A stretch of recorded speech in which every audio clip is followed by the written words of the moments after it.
Во книгата "Патеките на транзицијата", емпириска анализа на македонската и бугарската економија, се анализирани проблемите со инвестициите и економскиот раст. Истакна на денешната промоција пред студентите од Штипскиот универзитет председателот на МАНУ Таки Фити.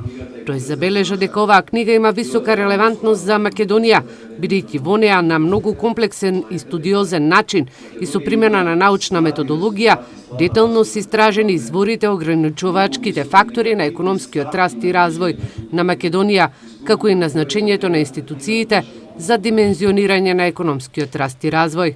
Книгата, велам, има висока релевантност за Македонија, бидејќи знаете дека Македонија има слаба развојна перформанса, по стапките на економскиот раст, ние најлошо стоиме во земјите на регионот.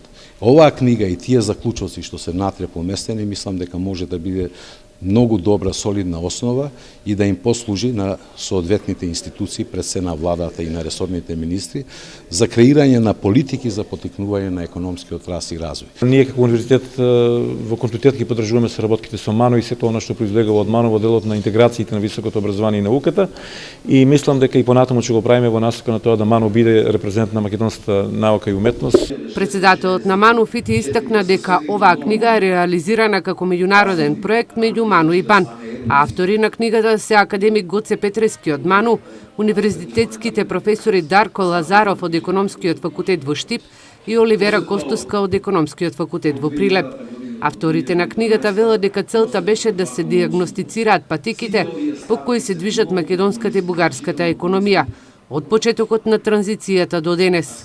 Прво, воочливо од студијата е тоа што двете економии имаат прилично бавна конвергенција кон животниот стандард на Европската Унија. Бугарија нешто има поповолна слика во однос на Македонија, меѓутоа генералниот заклучок од книгата е дека од ова истражување од самата книга е дека практично Европската Унија и влегувањето во евроатлантската структура не представува сама за себе резултат. Сегментот кога станува збор за директните инвестиции, несомнено е дека истите или таа проактивна стратегија за привлекување на инвеститори придонесе кон диверзификација на извозот.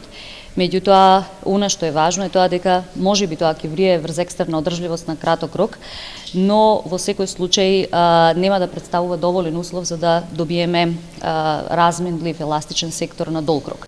Костуска истакна дека истражувањата и книгата е пишувана 2 години, а офатен е периодот од 2003 до 2013 година. Книгата "Патеките на транзицијата" ќе се промовира и на останатите универзитети во земјава.